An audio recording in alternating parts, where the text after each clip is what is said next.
Hello everyone, welcome back to my channel. My name is Paola and today I'm here to talk about 10 books I don't talk about enough. So this is the beginning of a series. I really want to have one of these videos out every month and they are themed. And today's theme is books that came out in 2020. So little pandemic books that you may have missed because we were at the height of the coronavirus. I mean, we're still at the height of COVID, but nobody cares anymore, or at least nobody seems to care anymore. But anyway, enough of the bleak stuff. Let's talk about 10 books that came out in 2020 that I absolutely adore. Book number 1 that I want to talk about is called There Are Things I Cannot Tell You by Eda Kumofumofu. This was published by Love X Love, and it is a manga. It is about two childhood best friends who are very different in their personalities and come from two very different backgrounds. One of them is very introverted and he wasn't really popular in school. In fact, he got bullied quite a bit in school. And there's the other one who was very outgoing, quite popular in school. And now they are adults and they have jobs and things like that. And they're sort of battling their feelings for each other, struggling to tell each other how they feel about each other. And it is so angsty and delicious. The art is beautiful and it's not at all compromised in the Kindle version, which is very, very good to hear. And I just highly recommend this one for anybody who enjoys angsty, slow burn, friends to lovers with a lot of like unexplored, unsaid things. Book number 2 is Private Lessons by Cynthia Selese. This is a hard-hitting YA contemporary story and it's about Claire. She lives in San Francisco and she really wants to be a pianist. So she starts getting private lessons with this white professor. She is Filipina, by the way. She's Filipino-American and she starts getting feelings for this white professor. And it's about grooming, it's about assault, it's about what makes someone as young as she is, I believe she's like 16, 17 years old, vulnerable to these predators. It's about how we move on from situations like that or how we react to situations like that. It's about friendship. I really love the friend group that is in this book. So if you are in the headspace to read a book like this, because it does have a graphic R-word scene in it, I highly recommend that you read it. Oh, and that was published by Candlewick Press. Book number 3 is The Summer of Everything by Julian Winters. This one was published by Interlude Press, and this one is about Wes, who has a big, fat, ginormous crush on his best friend. He's like sort of struggling to find the right moment to tell him how he feels. And it's also about sort of post-high school angst, post-high school, pre-college angst, the summer between those two. And it is so freaking good. The stakes feel oddly high for the kind of story that this is telling, but basically Wes has been working at this indie bookstore for a really long time, every summer I believe, since he has entered high school, and it is unfortunately facing some financial difficulties and they think that they can close. So Wes's mission in this book is to save the bookstore with the help of his friends. This is another one where the friendship group is very strong and I absolutely adore how everything turns out. But it is one of those books that reminded me of what it was like to have those movies that are set in the summer. And it's like, what happens next doesn't matter. At the end of the day, we have each other. This book is very, very close to my heart, so I highly recommend this one. Book number 4 is Furia by Jamile Sayed Mendez. This one was published by Algonquin for young readers, and it is another hard-hitting YA contemporary about Camila. She lives in Rosario, Argentina, and she really wants to be a soccer player, but her parents, and more specifically her dad, doesn't let her, so she's like living this double life. And it's about domestic violence, so content warning for that. It's about how sometimes as a society we think that women are in danger outside, like in the streets, outside of their house, when in reality most of the time the danger comes from the inside. It's about the importance of dreams, it's about ambition, it's about feminism, it's about masculinity, it's about love, first love. I believe this is Shamile's debut and it is outstanding and I cannot wait to read more stuff by her. Book number 5 is Those Who Pray by Jennifer Moffett. This was published by Simon & Schuster, and it is a YA mystery thriller, and it's about Emily. I think that's our main character's first name, and she is off to college, kind of far from home, and she's preyed on by these people who are part of a cult, and they want her in the cult, and so she joins, and it all goes on from there. It's about, again, girls' vulnerability. It's about love, it's about friendship, it's about loyalty, it's about family, and it's about guilt. It's a really stunning, very nuanced way to tell the story of what it was like to be in a cult, and I highly recommend this one as well.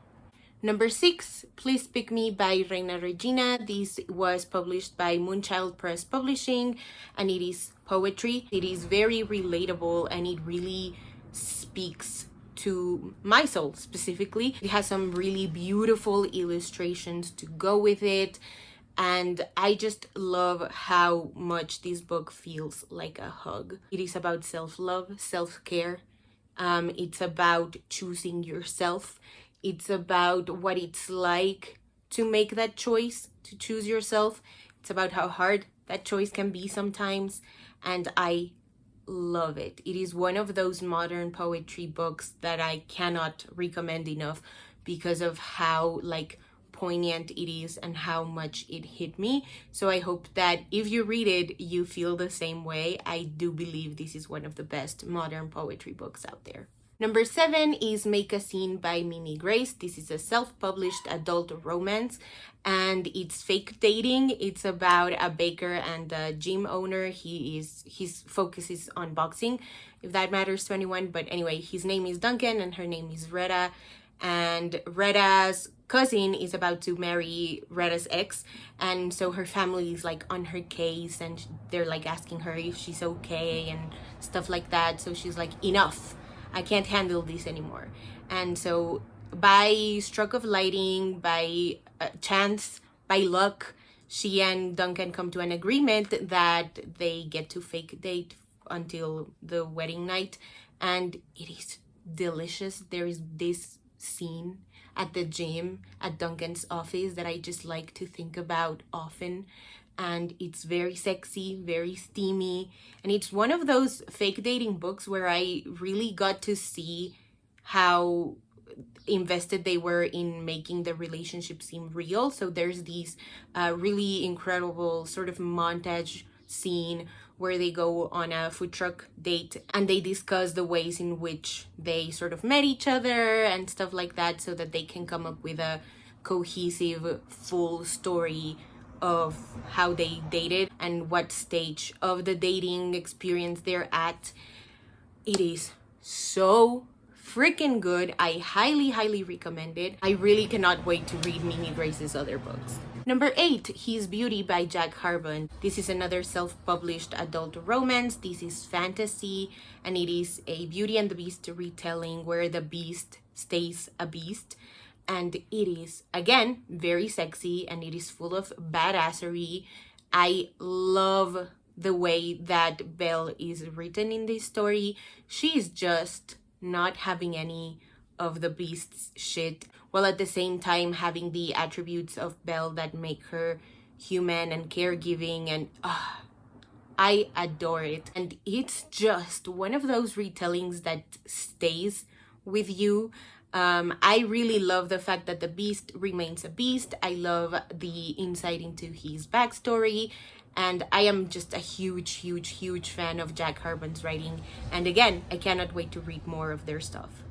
Number 9, This Is How We Fly by Ana Meriano. This one was published by Penguin Random House, and this is YA. It is a loose Cinderella retelling, and it's about Ellen, our questioning main character, and she, much like Wes from The Summer of Everything, is in between the summer after high school and before college. And one day Ellen is hanging out with her friend and she comes home late, and so her stepmom and her dad, it's a joint decision but mostly made by Connie, the iconic stepmother.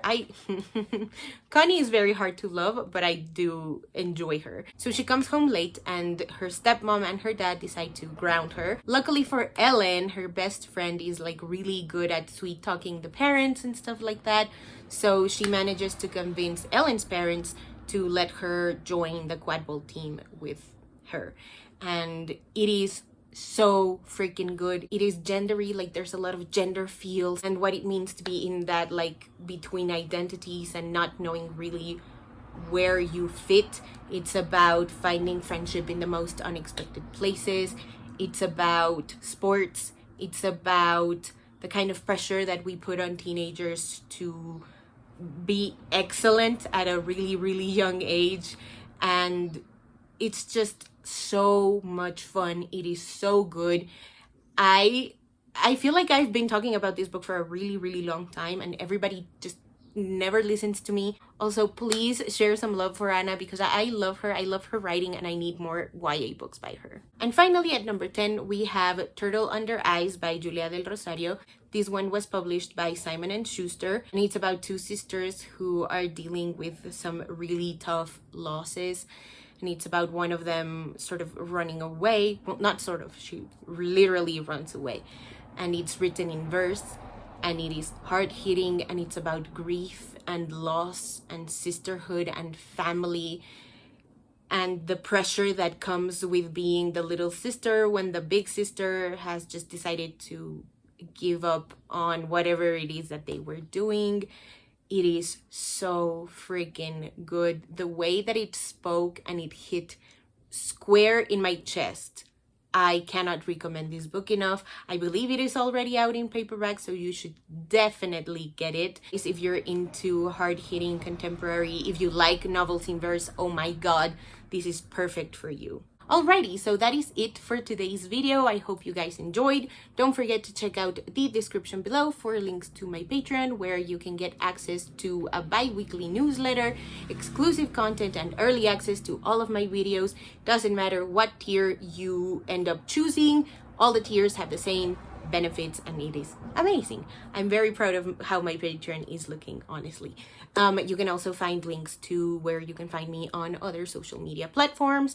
And yeah, if you haven't already and you'd like to, go ahead and hit subscribe, and I'll see you in my next video. Bye!